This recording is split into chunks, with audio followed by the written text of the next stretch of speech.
নমস্কাৰ আপোনালোক সকলোকে চেনেলটোৰ নতুন ভিডিঅ'ৰ মাজলৈ প্ৰথমতে স্বাগতম জনাইছো। So friends, central board of secondary education অৰ্থাৎ ইয়াতে আপোনালোকৰ CBSE ফালৰ পৰা নতুন পোষ্ট কেইটামান মুকলি কৰিছে। কোনসকল কেণ্ডিডেটে এপ্লিকেশ্যন কৰিব পাৰিব, সিলেকশ্যন প্ৰচেছ সম্পূৰ্ণ ডিটেইলছ আপোনালোকক ভিডিঅ'টোত আলোচনা কৰিম। আপোনালোকৰ সৈতে ভিডিঅ'টো প্ৰথম পৰা শেষলৈকে নিশ্চয়কৈ চাই থাকিব। আপোনালোকে চাব ইয়াতে সুপাৰিনটেণ্ডেণ্ট আৰু জুনিয়ৰ এছিষ্টেণ্টৰ পোষ্ট মুকলি কৰিছে।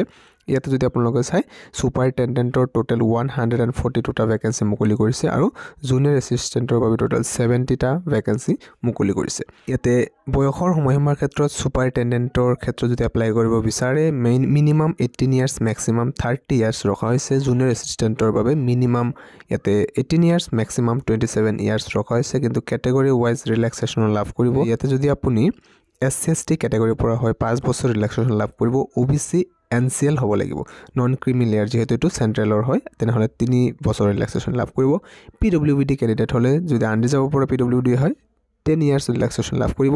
OBC NCLৰ পৰা PWD হ'লে 13 ইয়াৰ্ছৰ, PWD SC/ST পৰা হ'লে 15 ইয়াৰ্ছৰ লাভ কৰিব। লগতে ইয়াতে এক্স ছাৰ্ভিচমেন হ'লেও ইয়াতে ৰিলেক্সেশ্যন লাভ কৰিব আৰু উইমেন কেণ্ডিডেট হ'লেও 10 ইয়াৰ্ছ ৰিলেক্সেশ্যন লাভ কৰিব। এতিয়া আগবাঢ়িছোঁ ইয়াৰ মেইন পইণ্ট, অৰ্থাৎ ইয়াতে এলিজিবিলিটি ক্ৰাইটেৰিয়াটো কি বিচাৰিছে এডুকেশ্যনেল কোৱালিফিকেশ্যনৰ ক্ষেত্ৰত আপোনালোকে চাওক। সুপাৰিনটেণ্ডেণ্ট যিটো পোষ্ট আছে এই পোষ্টটোৰ বাবে বেচেলৰ ডিগ্ৰী কমপ্লিট কৰা হ'ব লাগিব। আপুনি যিকোনো ষ্ট্ৰীমৰ পৰা হ'ব পাৰে, আৰ্টছ, ছায়েন্স, কমাৰ্চ। তাৰপিছত আপোনালোকৰ লগতে কৈছে working knowledge of computer application such as Windows, MS Office, handling of large database, internet etcetera.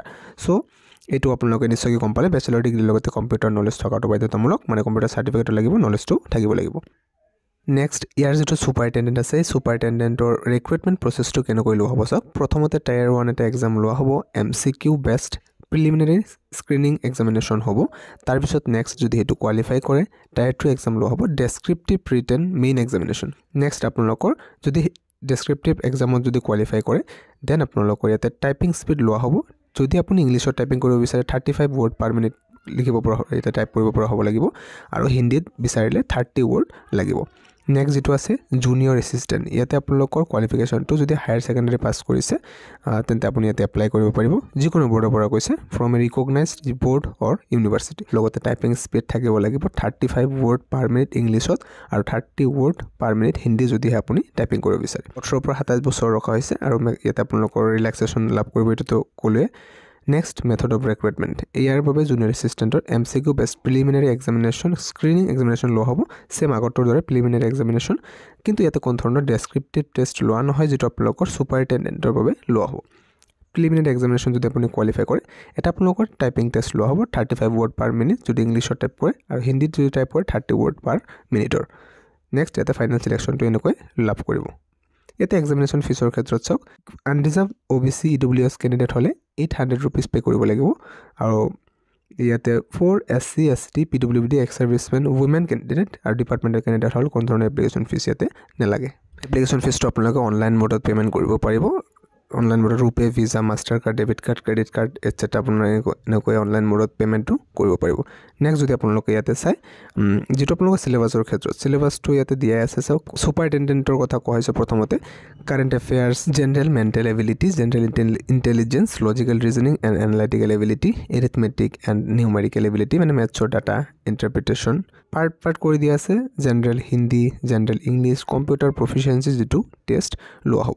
Next tyre 2ৰ ক্ষেত্ৰত কাৰেণ্ট এফেয়াৰ্ছ পুনৰ, তাৰপিছত Indian history and culture, Indian economy, geography, science, technology, এনেকৈ আপোনালোকৰ ইয়াতে টেষ্ট লোৱা হ'ব। আৰু ইয়াতে যিটো আছে আপোনালোকৰ জুনিয়ৰ এছিষ্টেণ্টৰ বাবেও দিয়া আছে জেনেৰেল নলেজ, কাৰেণ্ট এফেয়াৰ্ছ এইবিলাকৰ পৰা 30টা কুৱেশ্যন আহিব। তাৰপিছত reasoning, general English, Hindi and English, basic knowledge of computer, awareness about school education, examination board and its administration, এইবিলাক গোটেইকেইটা মিলাই 100টা কুৱেশ্যন আহিব, আৰু টোটেল আপোনালোকৰ 300 মাৰ্কছ থাকিব। ইয়াতে পেটাৰ্ণটো দিয়াই আছে আৰু এক্সামৰ টাইমটো দিয়া আছে 2 ঘণ্টা সময় লাভ কৰিব। ইয়াতে কৈছে medium of the examination will be bilingual, 2টা লেংগুৱেজত হ'ব, হিন্দী আৰু ইংলিছ। আপোনালোকে 2টা লেংগুৱেজত কুৱেশ্যন দিয়া থাকিব, যাৰ যিটো প্ৰেফাৰ সেইমতে কৰিব পাৰিব।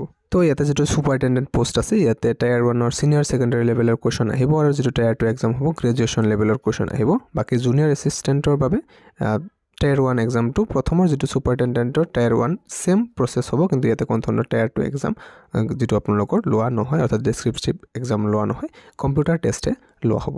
সো ইয়াতে প্ৰথমতে টায়াৰ 1 এক্সামিনেশ্যনৰ বাবে চিটি দিয়া আছে চাওক ইয়াতে ষ্টেট আমাৰ অসমৰ ক্ষেত্ৰত গুৱাহাটীতে এক্সামটো লোৱা হ'ব বাকি ইয়াতে কোনো ঠাইত এক্সাম নহয় অকল গুৱাহাটীতে চেণ্টাৰটো থাকিব সো এই সুপাৰিনটেণ্ডেণ্ট আৰু জুনিয়ৰ এছিষ্টেণ্ট পোষ্টৰ বাবে CBSEৰ ফালৰ পৰা ইয়াতে অনলাইন এপ্লিকেশ্যনটো ইতিমধ্যে চলি আছে ইয়াতে লাষ্ট ডেটটো 31 জানুৱাৰীলৈকে ৰখা হৈছে যদি আপুনি ইয়াৰ বাবে ইণ্টাৰেষ্টেড আৰু এলিজিবল হয় আৰু যদি এপ্লাই কৰিব বিচাৰিছে তেন্তে ডেছক্ৰিপশ্যনত দিয়া থকা লিংকৰ পৰা আপোনালোকে এপ্লিকেশ্যনটো কৰিব পাৰিব যদি কিবা বুজি পোৱাত অসুবিধা হৈছে কমেণ্টত নিশ্চয়কৈ জনাব আপোনালোকক নিশ্চয়কৈ হেল্প কৰাৰ চেষ্টা কৰিম ভিডিঅ'টো ইমানে আছিলে ভাল পালে লাইক এটা কৰি ৰাখিব চেনেলত প্ৰথমবাৰ আহিলে নিশ্চয়কৈ ছাবস্ক্ৰাইব কৰিব পুনৰবাৰ লগ পাম নতুন ভিডিঅ' এটা মাজলৈ এতিয়া মই ইমানে সামৰিছোঁ ধন্যবাদ